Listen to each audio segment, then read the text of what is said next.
Africa महाद्वीप में हीरों की कई खानों की खोज हो चुकी थी, जहां से बहुतायत में हीरे प्राप्त हुए थे।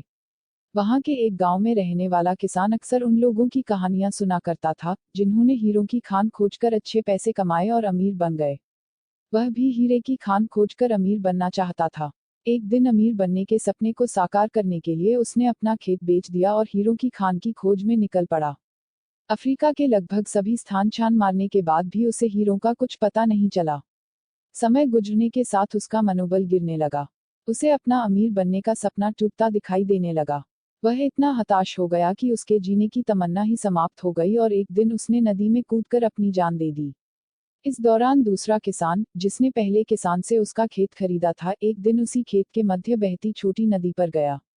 सहसा उसे नदी के पानी में से इंद्रधनुषी प्रकाश फूटता दिखाई पड़ा। उसने ध्यान से देखा तो पाया कि नदी के किनारे एक पत्थर पर सूर्य की किरणें पड़ने से वह चमक रहा था। किसान ने झुककर वह पत्थर उठा लिया और घर ले आया। वह एक खूबसूरत पत्थर था। उसने सोचा कि यह सजावट के काम आएगा और उसने उसे घर पर ही सजा लिया। कई दिनों तक वह पत्थर उसके घर पर सजा रहा। एक दिन उसके घर उसका एक मित्र आया।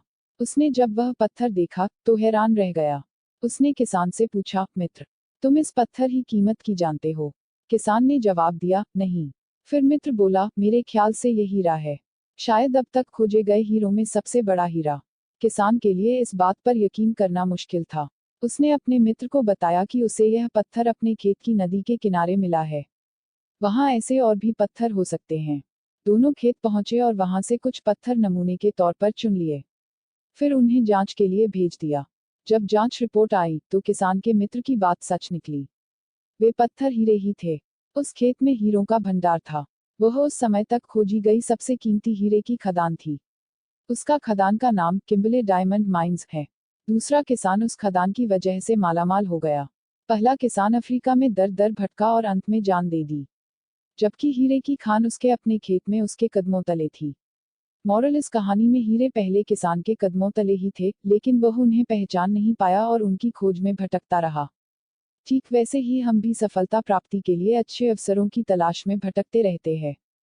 हम उन अवसरों को पहचान नहीं पाते या पहचानकर भी महत्व नहीं देते, जो हमारे आसपास ही छुपे रहते हैं। इस कहानी से हमें बहुत बड़ी सीख मिलती है। इसी प्रकार से कहानी सुनने के लिए चैनल को सब्सक्राइब करें और पेज फॉलो करें। धन्यवाद।